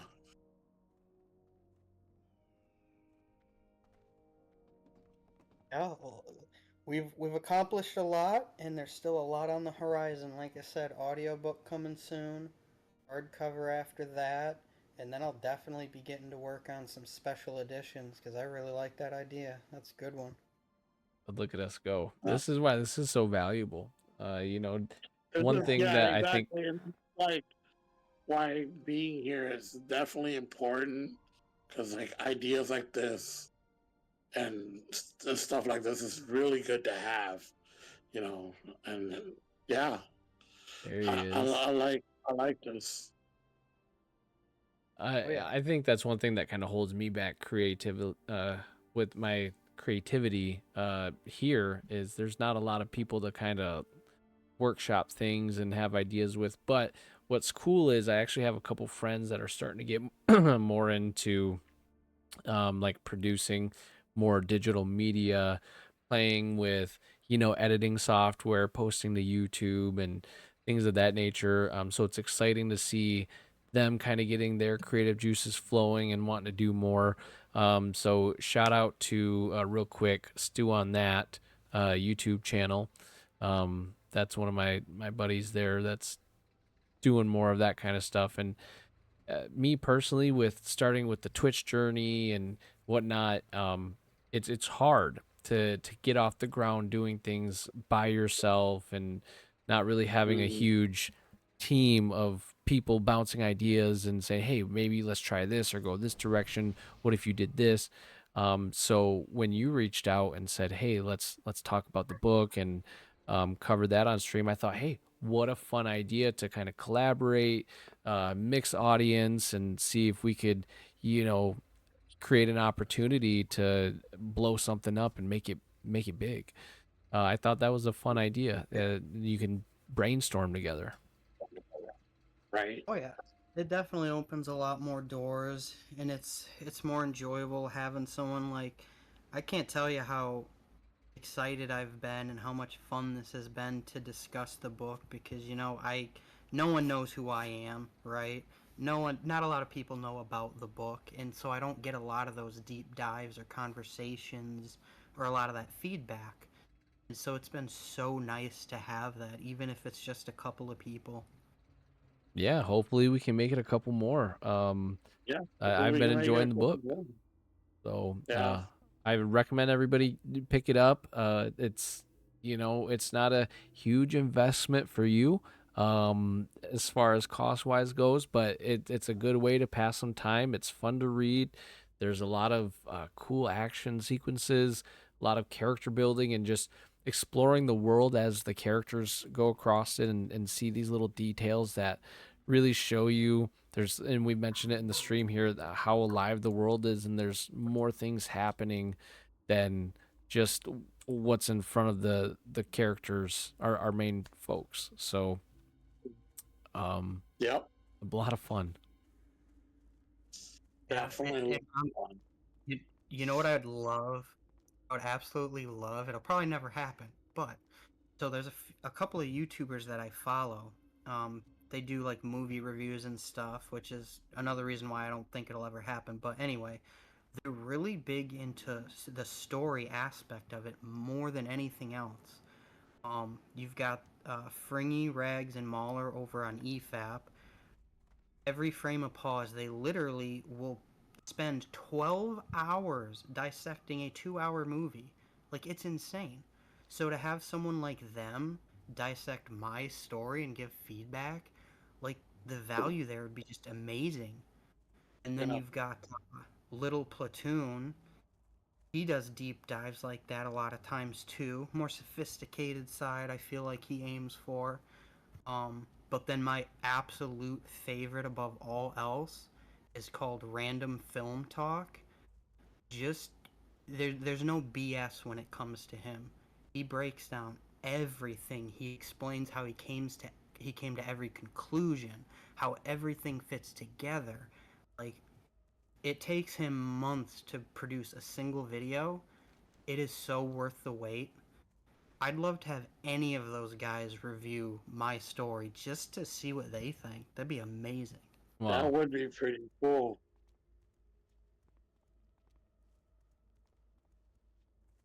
That's probably one of those long-reaching dreams, much like the anime for the story. And I can't wait for that day to happen. Believe it. One day, That gotta would reach. be that definitely be something to look forward to. Oh yeah.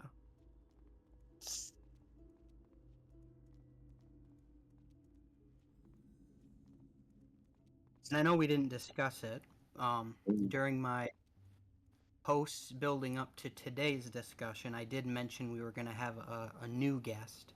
Unfortunately, that did not happen. As you can see, Bruce has returned, and obviously Yep, myself and Norman. Um, I'd say today's been a great discussion, and the yeah, further we get into the definitely. story, yep, and the further we get, the more we can discuss. Like I said, I'm really looking forward to talking about the Warden trials because that could take up to 2 discussions just to get through everything in that. Wow. And Yeah. it doesn't slow down from there. Once you hit the Warden trials, strap in because it will not slow down until you close that book and the story's done. Mm, yeah, it's definitely, and me being where I'm right now in the book, I have to agree with that because, it's definitely something. That the fighting scenes, the epic throwdowns, it's just left and right. It's been really cool, and I can't wait to see what happens. Yeah. I always want more. So, anyone who gets as far as I've gotten on the book, you'd definitely be like, "Yo, you're right. This book's just fantastic, and it's very good. It definitely has me in tied with it." Yeah, I agree with that. My goal was to, unfortunately, my goal was to have the Warden trials read by now. Um, I'm getting there. Definitely by the next discussion, it will have been read, and we will have a lot to discuss. It sounds like so. I'm looking forward to that. That'll be really cool. And then hopefully, like you say, we can get other friends back in and have a little bit more input on the discussion. Because here's the deal with just us three. I mean, we've eaten up a ton of time. But now, when you start talking about that kind of content with a few more opinions involved, we're going to be able to fill up the whole evening. So make sure that once we're past that, that we got some time to talk about it. Right. Yeah, I agree. absolutely. And like I said, it doesn't slow down after that. So once we open that door, once we get through talking about the Warden trials, we'll have a mountain of other stuff to talk about, and it's just gonna keep coming until we've all hit the end of the book, really. But Yeah. the Warden trials, I absolutely agree with you. Having all these different perspectives, and maybe someone will interpret this scene this way, or they'll have a certain idea of where this is headed versus another person. That particular chapter has an abundance of that sort of thing. Yeah. It's definitely it's mind blowing. That's the way I would love to say it. It's the book itself is constantly mind blowing. It doesn't let up. It's hard not to talk about it too because there's so many culminations that occur, like I said, in just the Warden trials, and there's so much you discover, and there's just so much to unpack that, yeah, we could fill up an entire evening and then some just talking about that chapter. So Good. it's Yeah. probably going to be the most exciting one, and it's my favorite chapter, so that's probably going to be my favorite discussion. Mm. Well, that's the goal for the So next one far, then. We got to make I sure mean, Oh, the everybody's heck yeah. past schedule it. so far has been pretty awesome. Has been really amazing. Just even hearing and talking about it here now has been pretty cool. Oh, yeah. Well, and one thing I don't think we've really touched on too much, and like I said, it's probably a breadcrumb type of situation. Is there's a lot more world building and events that have occurred prior to the events of the story, and Norman hasn't quite got there yet. But the War of the Anvil is something that occurred. Um, I think when I've we heard it meet Bose, mentioned. yeah, it when we meet Bose and Marcella, um, the Anvil is a different continent than the Reach, so there's a section where they'll travel across the sea and stuff like that. But when you get to Bose and Marcella, their land rests on the precipice of this forest. But it's not any forest, it's the bloomed bones of what remains of the War of the Anvil. And beyond that is where most of the fiends that exist in Callistos are hiding. And that all ties into the fact that the fiends in Callistos are in hiding because of the break. And the break is where the tombs that the story surrounds were originally forged. The Ringed Tomb holds within its pages the realm of the angels, and the Morning Tomb the same for the fiends. And so all that ties together, and before the break, which is where the angels and man finally decided to have an alliance, you have the Nefari Wars. The first one, the second one, and the second one is where man finally got a foothold, because during the first Nefari War, man had no magic, they had nothing. They were basically slaves to the angels and the fiends. They were just used as tools and nothing more. But then in the second Nefari War, they discover magic. They start to fight back and prove that we're not just your garbage to throw aside. We're going to step up and we're going to show you what we're capable of too.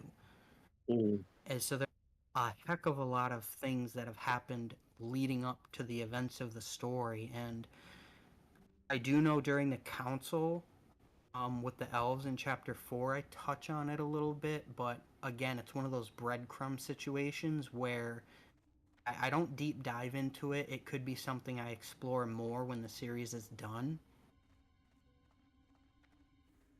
Okay. But yeah, so like I Um, said, lots going on, world building. just for like clarification, because we've mentioned some stuff in the last stream, the break that you just mentioned, versus like the cataclysm or whatever, two separate events. Correct. Two separate events.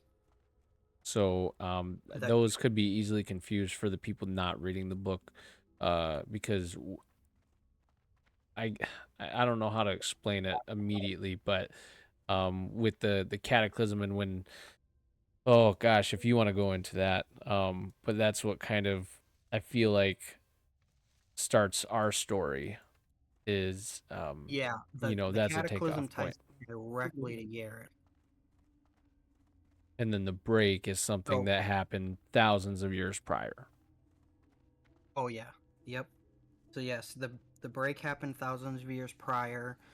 Um, the war between the angels and fiends was basically endless. It was never going to stop because they were just, two sides of the same coin, one light, one dark, but neither stronger than the other, so it's just nonstop. And then during the second Nefari War, man gets their strength, and now it's, three people, three factions going head to head, and it was just never going to stop. And some fiends decided, I'm tired of this. I'm done, and they abandoned the fight. Man did the same thing. Angels did the same thing, and that's why you have Yoshimitsu, because an angel and a fiend got sick of the fighting. They found each other while trying to escape the fighting, and Yoshimitsu was born. And that's why you have a lot of these. Uh, we haven't met any of them yet, but you have some half human, half angels. You've got some half human, half fiends, and so a lot of that occurred after the second Nefari War. And then to stop the fighting, when even the higher ups got sick of all the fighting, they forged the tombs. Man and angel forged them together. And Torquerist is kind of like a prison for the fiends to get them as far away as possible. Whereas Viren is sort of like a paradise for the angels so they can just live their lives in peace and harmony. And then, man, you get Callistos. So that's the break. Now, that didn't go exactly according to plan. So there are a lot of fiends who were left behind, obviously. Just the same, there are a lot of humans who got sucked into Torquerist. Oof. And even some angels got sucked into there. Um, so that'll be explored later, not in this book, but later. But that's the break. Now, the cataclysm is tied directly to Yarick, Cain, and Gamoth. Oh, Uh, the conservatory was the only school for mages in all of Callistos. So thousands upon thousands of people converged there to learn magic, hone their skills. But at the time, Yarick and his friends were young. They were arrogant. They were stupid, and they ended up getting booted out. Well, they didn't like that. Gamoth, very arrogant, very snobby and stuck up, and it's like, I'm not getting kicked out of here. And so they devised this plan to steal a forbidden scroll, and their plan was to open a singularity. Because if they can manipulate something like that, then how could the school possibly keep them? Well, right. obviously, when you're sneaking into a high security place to steal something forbidden, there's a lot of pressure involved. They Yep. Cain is the one that infiltrated, and he ends up grabbing the wrong scroll. And in the heat of the moment, all the pressure, just everything going on, the excitement, the anxiety, they enacted what they thought was the singularity, but was in truth just a theory in how to open a doorway to Torquerist. And that theory worked. And they unleashed Dagon. Dagon is basically the archfiend. He rules over Torquerist. And so when he came through, there's no way three lowly students are going to be able to deal with him. And so he basically destroyed the conservatory in a single blast. And with their combined efforts, the best they could do was to seal him away inside of Yarick. That's That's awesome. pretty cool to hear. That is definitely pretty cool to hear. That was definitely awesome. Even though I read that part, I didn't read that what you said right now, but that's pretty cool. Yeah, and I guess now that I think about it, with you mentioning it, you guys keep mentioning how, we haven't really met Kane yet. He's going to be coming towards the end, but really, we've already met him, a younger version, right? He kind of had that. The first introduction, I believe, was like that skeleton or undead puppet, basically, and they're like, Yeah. Yurik's like, dude, stop it, and Yep.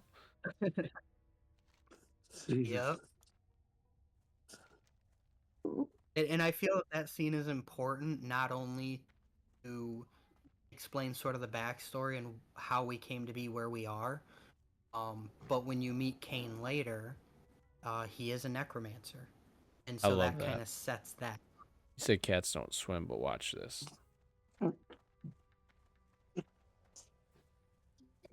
My phone right there. Sorry, had to fix my phone. It was slipping right off. You're good. Yeah, I was telling Bruce some things I got planned for Kane in book 2 is Yeah, I can't wait for that. pretty awesome. But I gotta not get ahead of myself because we're still talking about book 1. Yeah, Yeah, yeah, it's all about book 1. Yes, we're I'm getting through excited it for though. book 2. Yeah. Yeah.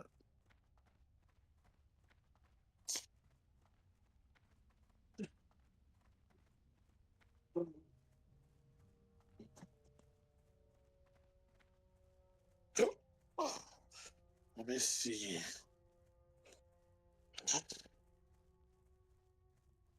I'm still trying to find that pedal that I was talking about earlier. Oh, Your favorite scene? yeah. Still trying to find it. It was really epic because it was, I believe it was Yerrick and I, who was the one?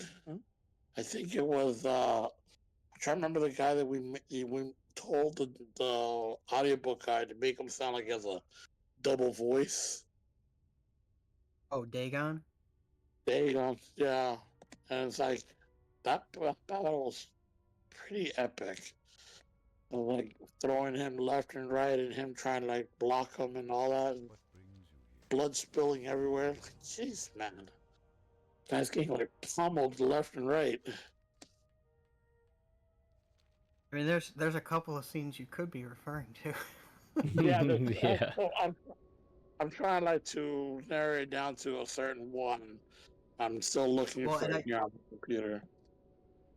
I think anyone listening to what you just said might, I don't even know if I want to say this, but they might get confused that Eric is fighting Dagon.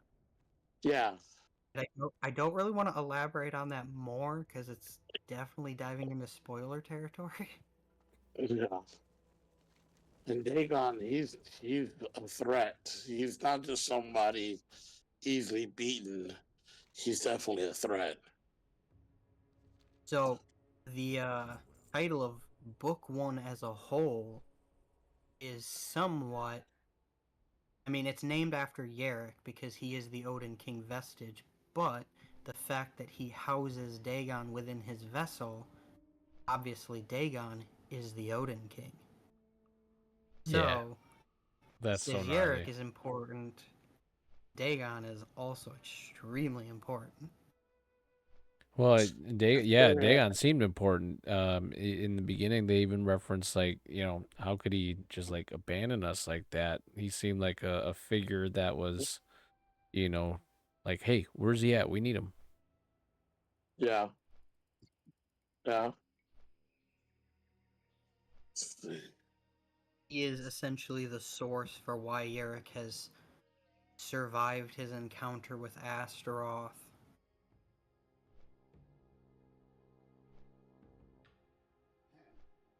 Seems like the source of why he's just survived in general. Because man, I swear, there's moments you have with Yarick where you're like, dude's a badass, and then there's other times where it just sounds like he's getting ragdolled. And you're like, dude, come on. Are you like in a depressive episode or something right now? Like, get your head out of your ass and do That's what you got to exactly do. how I feel. That's Like, quit being a exactly sad how I fucking puppy and feel. do work. Yeah. Exactly how I feel. Like, come on, Eric, you have it in you. Yeah, gets all in his feels and thinks about the past and I deserve this. Just kill me. No, get off your fucking knees. Wipe your chin.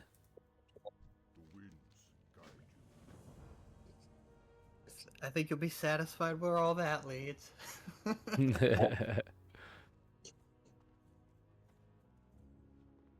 Just, quit being a victim. Be the man. Yeah, like So, I won't go into too Fallon much does a detail. better job than Eric does. So, I don't want to go into too much detail because even Bruce hasn't reached this part yet. But chapter 13 is called The Leader, The Lover, and The Fallen. And I wrote that chapter specifically to challenge myself. So, there is the event occurring, but the characters do not speak. And so the challenge for myself was, can I convey the story of these characters and their relationship to each other without them ever uttering a word or explaining it? Just merely through their actions and emotions, That must have their been hard to facial. do. That must have been hard to do. I'm curious to see everybody's thoughts on that. Like, as much as I'm excited to get to the Warden trials, that chapter is also one I'm very excited to get to because I want to hear how that landed for everybody to see if I was successful or if I failed the challenge. I'll see. So I can't wait to read that part. Then that's going to be very amusing to hear about. Yeah, it definitely sounds interesting.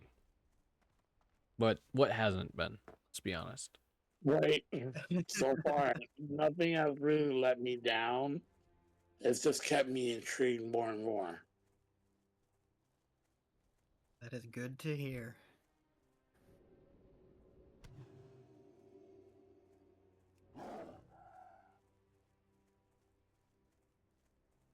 Or if I'm breathing kind of hard, like I said, I have a stuffy nose, and it's not like I'm No, under the you're good. weather. Like that. Just if you hear, wow, why is he breathing so hard?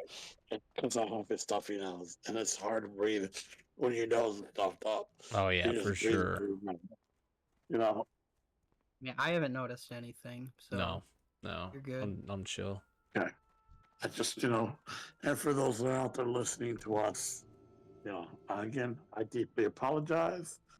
Having a stuffy nose, ain't something awesome to have, and uh, I wish I was not feeling this way, but it is what it is. I'm not under the weather.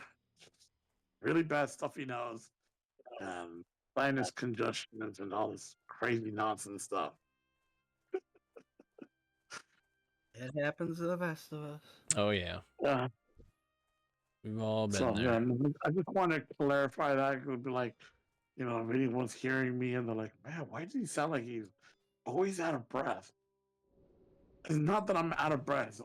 I'm breathing through my mouth right now, and it's my only means of being able to breathe because my nose is so congested. I can't breathe through either side. No, Unfortunately, you're most of the good. time I choose to breathe through my mouth. It's a terrible habit. I'm such a mouth breather. Thanks, See, I'm America. opposite. I usually have my mouth closed and I'm breathing through my nose, so when I do get a stuffy nose, it is a nightmare for me. Oh yeah, it is. I would have to admit with you, it is a complete nightmare for me. I So have like, to actively remember to close my mouth and breathe through my nose. Like I'm constantly made fun of for having my if you catch me watching a movie, if you look over an hour into it, I'll probably just jaw hanging, catching flies, dude. Hey, must be Yeah, a if good I'm not movie then. asleep. If I'm not asleep. But even then a jaw probably open, snoring, catching flies. Yeah. Definitely snoring, she said. Yeah.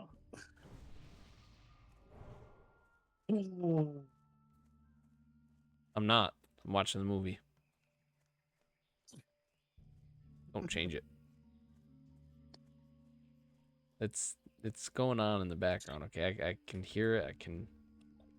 And then if you move subtly, I try to open my eyes so it doesn't look like I'm sleeping, and I tell you that no, I'm good. I'm good. Then try to recall the last few things I heard to be relevant. Mm, Yeah, we've all been there. yeah. Can't be so That's upset with my some. dad anymore. Dude, my dad, he'd be the type of guy he'd fall asleep in like the recliner or whatever, like all dads do, and um I'd be like, "Hey dad, can we're hungry. Can we have some lunch?" And he'd be like, "Yeah, yeah." And then he's like, "Dad, can you make us a sandwich?" And he'd be like, "Yeah, for sure." And then he'd just start snoring again. And then we'd have to keep waking him up and asking him. And then every time he woke up, he'd get like progressively more angry and like annoyed. And then it'd get to the point where I'd be like, Dad, if you just got up and did it or let me do it, because I'd say, Can I just do it? He'd be like, No, I got this. I'll do it. Then go back to sleep and then get more annoyed. I'm like, If you just got up and didn't, you wouldn't be annoyed anymore. You can go right back to sleep. Just let me make the sandwich or get up and do it, please. But it was so funny. Right.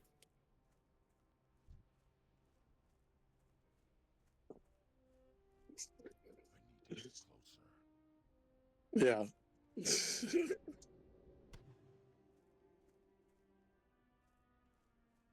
Oh. Yeah, sometimes that's how my kids feel about me. Although I don't really fall asleep on them. You know, they're like, Dad, just let me do it. I'm like, all right, no, let you take care of it. I get sidetracked and forget stuff.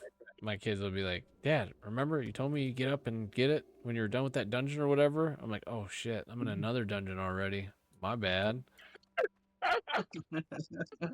After this one, I'll for sure get up and get it for you. Right. Yeah, I found myself appreciating any game with a pause feature because of that. Oh my Yeah. goodness, I know. It's funny when we were kids Growing and up, our I never parents would thought I'd tell us to pause our appreciate game it. and do stuff, but now like our kids need us to Yeah, do stuff and we can't pause the game. yeah, right. I was just gonna say, growing up, the pause button was just like, I don't even want to use the pause button. Now, you can't pause sometimes, and it's like, Yeah, I need it. I need to pause. Yeah. Yeah, I love Dark Souls. That game you cannot pause, so that's one of those where it's like, if I'm in it, I gotta pick a time where I don't need to pause and go do something. Yeah, I didn't know you couldn't pause that game. That's crazy. Oh yeah.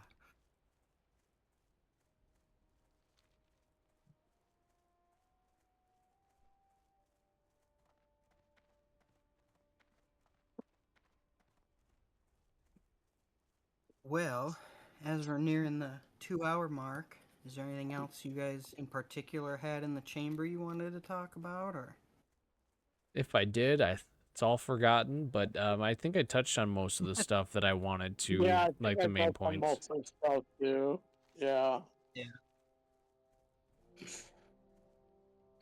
But next round we'll certainly have a lot more. I'll probably take some better I'm hoping notes. that everybody else will join.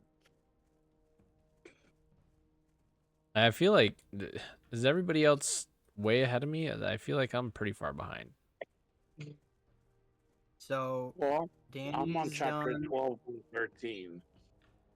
Yep, Danny's done. Bruce is pretty close. There's only 15 chapters, and the last two are somewhat shorter. So he's almost done. And then Michael just had a new baby, so he's probably roughly about the same pace as you, to be honest.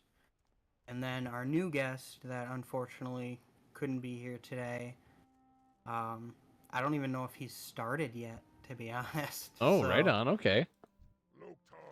Yeah.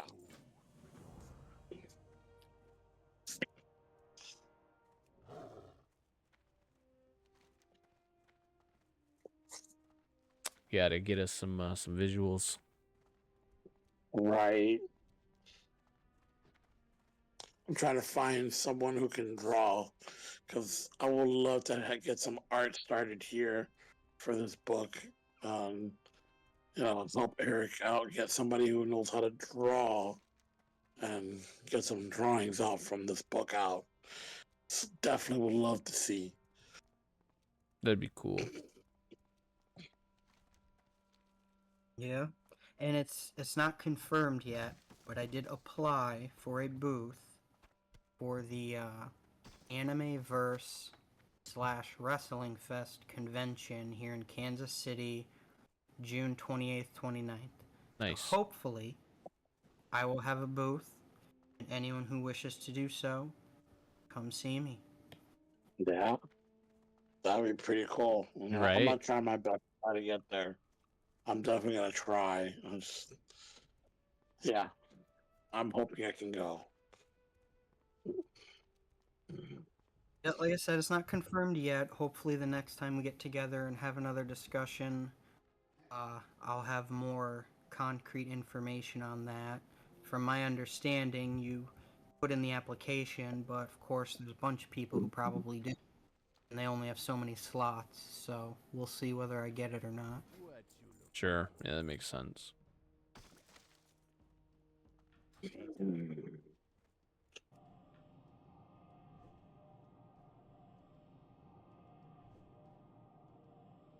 All right. With that said, I appreciate the discussion, guys, and I'm gonna hop Yeah, out and I'll get you on the next one. sounds good, man. Definitely be awesome. Yeah. Good conversation. I appreciate you guys for hanging out. We got a lot done. Yeah, 2 hours of content. So next one will Yeah, be a lot of fun too. Hopefully more of our friends can make it as well. So see how that works out. But yeah, well done tonight, guys. yeah. Heck yeah. All right. Well, you guys have a good night or a good Thanks. You day. do the same. You as well. All right. All right. Bye. We'll see you guys later. Bye.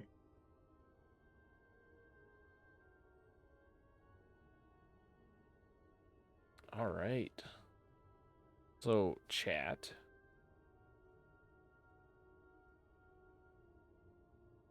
A dream of light and shadow. The Odin King Vestige. That's gnarly. A lot of fun. But I think after I turn these two quests in, I think that'll wrap it up for me tonight. I would like to go watch a show. Eric Cross, shout out to you, my friend. Thank you for having us and joining us, hosting everything. Thank you for all those that tuned in to listen, whether live or later on. It is greatly appreciated. Catch you all next time. We're excited. We're doing them about a month apart, so we'll get something scheduled together. We'll release the information, Facebook, Discord, the usual spots, and yeah, we'll get something planned for then. Power over poison. Quest accepted. Oh my goodness. It's a blast to read. Thunderbluff. Thunderbluff. Time to go to Thunderbluff.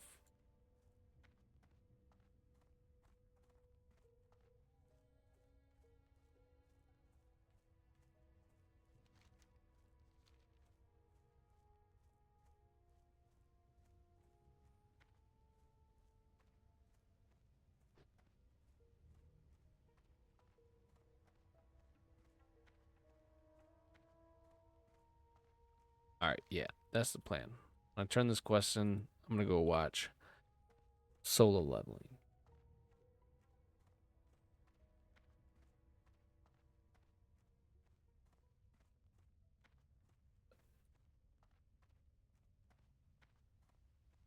and eat. I'm hungry.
Oh man, you know what I wish we had right now? Corn dogs. I'd go for a corn dog.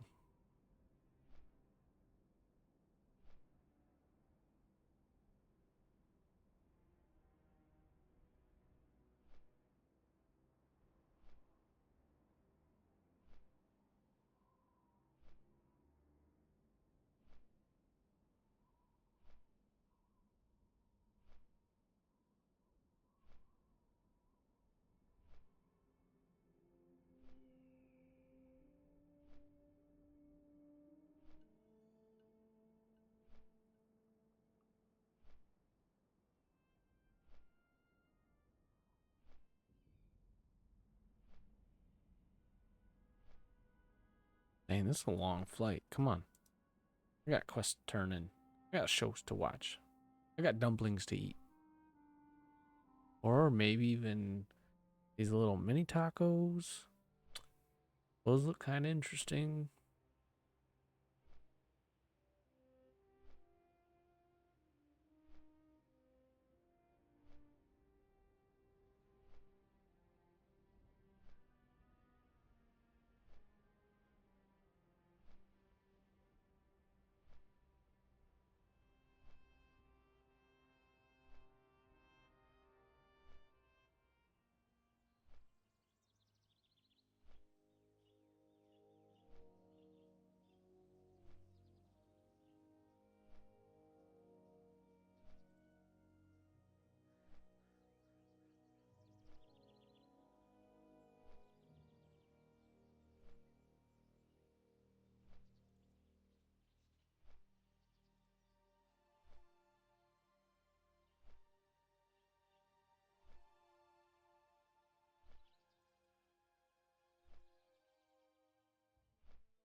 Boom. There we go. That is it.